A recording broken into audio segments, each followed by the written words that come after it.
Yo, what's up everybody? My name is Ben, and today we got the M1 MacBook Air. We're gonna take a look at it and see how good it is going into 2024. So let's get right into this. So here we have it. This is the M1 MacBook Air. And as you probably know, this laptop came out in 2020, in November of 2020. So it's already coming up on over 3 years old, and it's pretty amazing just considering how nice of a machine this is, especially considering the prices you can get it at now. So let's just take a little tour of it. We'll turn it on and we'll just open up some applications and see just how quick it is to use as we're going into 2024. So I'm just going to open up every single one of these applications in the dock and we'll see how quickly they open up. And you can see as I'm opening them up that essentially a split second after I click on it, the app opens up, which is pretty impressive. I think if you take most Windows laptops, even Windows laptops that are considered more powerful than this one, you won't see that level of optimization and speed. And that's something that really we'll keep talking about as we go on through the length of this video. Now, one of my favorite parts about this laptop is the screen. And now that's weird to say because a lot of laptops since this laptop came out in 2020 have vastly improved on screen technology. Like the newer MacBooks have mini LED displays. Some laptops like my Asus ZenBook here has an OLED display. But overall, there's a lot to like about what you have here on the MacBook Air. And I can explain that a little bit. If we just open up some apps here, let's open up Safari and just have a new tab. And I'll show you just overall what the whites look like on the screen. And that sounds really weird, but let's go ahead and just open up Google on both of these computers and put them side by side. And you can see that here on the left, we have an OLED display on this Asus laptop, and here we have the LCD. And with the LCD, it just looks clean. It looks white, and it doesn't have any of the tinges or weirdness that OLED displays have. And of course, the OLED display is going to excel in other areas in terms of color reproduction. But the MacBook just has a really solid, clean, and vibrant display to it that's very enjoyable to use. Now, one little trick that I'll share with you real quick that I do use with these displays, if you go to display settings and choose the color profile, I usually select this one at the bottom here. It's Rec, and then ends in a 5. And that also bumps up a little bit of the contrast, a little bit of the punchiness of the colors that makes it more enjoyable for display. Now, my one complaint though with the display is that it is 13.3 inches and it is a 16:9 display ratio. And 16:9 is the display ratio that matches widescreen content, like on, in the movie theater or on YouTube. So it fits perfectly on the display without large black bars. But the trend with all modern laptops is more of a vertically oriented display. So the newer MacBooks have more space vertically. Likewise, this ZenBook here on the left has more vertical space, and that is the trend. So you can have more scrolling room as you go through documents. And you do feel pretty quickly somewhat cramped on the MacBook Air, just with that 13.3 inch display that's more wide rather than vertical. So that is something to consider, and a reason why you might want to get a newer MacBook is just for those slightly bigger screen sizes on the newer MacBook Air and the newer MacBook Pro. Cool, I just want to do a quick speaker comparison, especially now as we have the ZenBook out for this comparison. So I just wanted to play a song on both of them. We'll just hear the difference in speaker quality. So we'll start off with the ZenBook.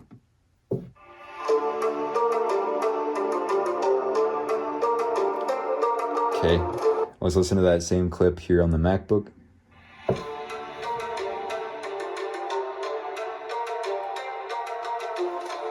Okay, and then we'll just go ahead and skip to, let's say, a minute and see how it sounds there. And we'll turn up the volume.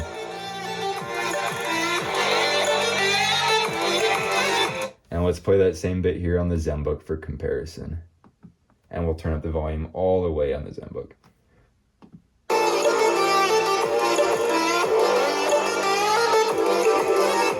So that's just a quick comparison there. But obviously the ZenBook is a little bit louder than the MacBook. But being here in person with the two laptops and having used them, the MacBook definitely exhibits more clarity. And that clarity is especially appreciated when you're just doing more routine tasks like listening to people's voices on a conference call. And I do appreciate more of the clarity of the MacBook. But it definitely has fallen behind in terms of the raw bass output or sound output that you do see in other laptops. Now, as you know, one of the greatest joys of a modern MacBook is these trackpads and the keyboards. Really, the trackpads themselves cannot be beat by essentially any Windows computer. You have the haptic trackpad, and what I personally do on all these MacBooks that I own is I turn up the vibration on them, so it's a little bit more satisfying of a click.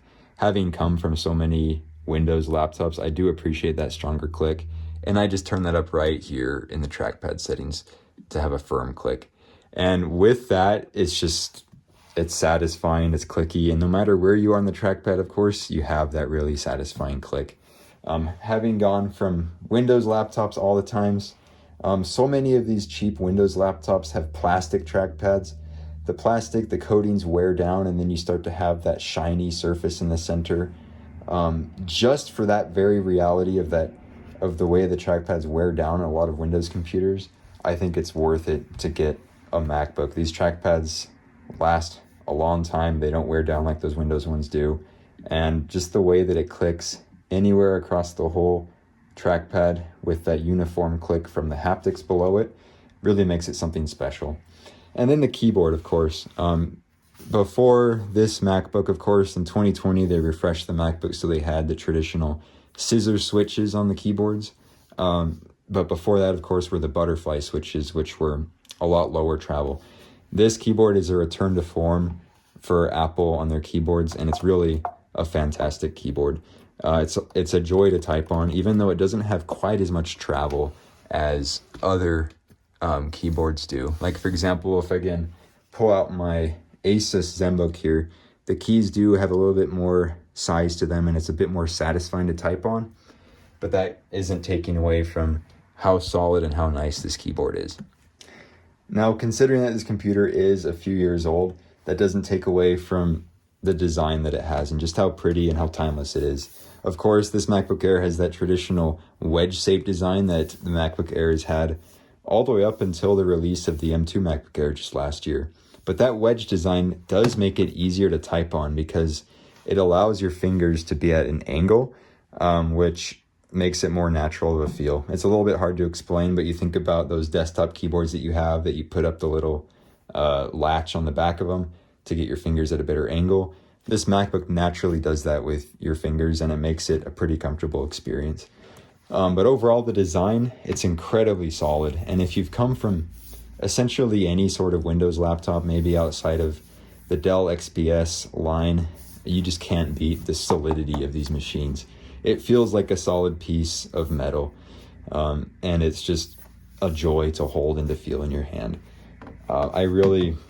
Coming from any sort of Windows computer, there's something else about the feel in hand of these computers and just how confidence inspiring that they are.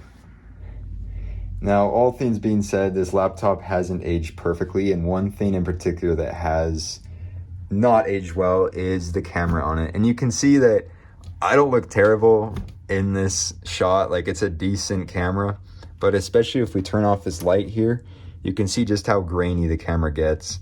It's not the best experience. So if you are using this computer for video calls, for video conferencing a lot, I would consider one of the newer MacBooks that have better webcams, because this is kind of a 2020 experience. Now, another thing that's really just amazing about these Apple Silicon powered MacBooks is the battery life. Now, we've just been kind of messing with the computer, with the camera and opening applications, but in this last time of us using it and using the speakers and everything, it's gone from 98% to 95%. So it's been really impressive in that regard. And another thing that's really insane about these machines is the standby time. The other day I put it away, it was at 100% battery. I picked it up in the morning to just look at what it was at, and it was at 100% still. Likewise, over the course of a few days, I didn't use it very much, and I checked it again, and it was sitting at 98 or 97%. Now, I simply cannot say the same thing about this Windows laptop. The standby time is pretty horrific in comparison, and definitely if I was doing the exact same work on a Windows computer, especially an Intel one at this point, the battery drops a lot more in your use.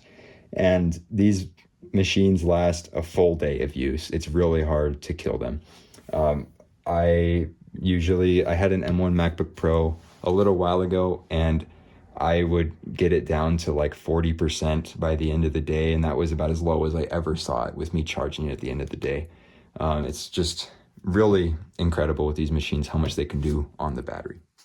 So that begs the question now, as we're coming up on 2024, do you buy this laptop?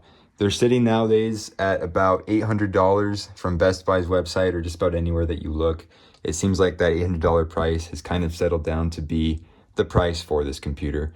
Now, if we go to eBay though, you can see that some of these computers sell for as little as $570 from reputable sellers, $550, even as low as $500 if you get one in maybe a little bit worse condition or in a color that I don't like. But for what that price is for a used one, I would say that it is worth it. But I definitely probably wouldn't pay $800 for one at this point. And I'll expand on that a little bit here in a second. So in closing, just my thoughts on if you should buy this or not. I think for that price of $800 from Best Buy, I probably wouldn't buy this computer at this point. Considering that there have been some rumors now of a M3 MacBook Air coming out next year, potentially in the spring, I think waiting for that to come out is going to be worth it at this point. But if you're going onto the used market and getting one for about $500 to $600, I think there's an insane amount of value here. I tell people that are looking for used MacBooks, don't get anything older than this machine. Any MacBook at this point that has an Intel processor in it is not worth the money to spend on it, unless you're getting a super old one and you're willing to deal with the consequences of it. But $500 for one of these computers, considering that performance, I'll do that stupid test again, just opening up all these applications. There is some serious optimization, there's some serious horsepower to this computer when you can see it open up applications just that quickly.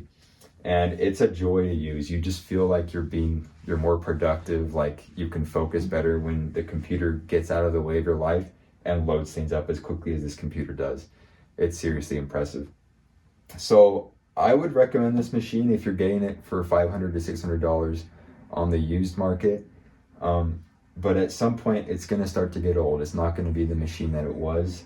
And I think if you're spending $800 or more getting a new one, just be careful with that purchase, because there is new stuff coming out, and the M3 processor that is in the new MacBook Pros definitely has some increased horsepower in the graphics space and just in the CPU space. And you'll be in a better place, I think, if you're spending, $1,000 or $1,200, whatever they price that M3 MacBook Air at in a few months when that comes out. That'll be a better purchase if you're up on that upper range of the prices for these M1 MacBooks at this point. But as a whole, this is insane. This is an amazing laptop. And for everybody that is looking for a used MacBook at this point, this is the best value that you can get on the market right now. So thank you so much for sticking in the video. Please let me know below your thoughts on the M1 MacBook Air. I'll look forward to seeing you in the next one. See ya.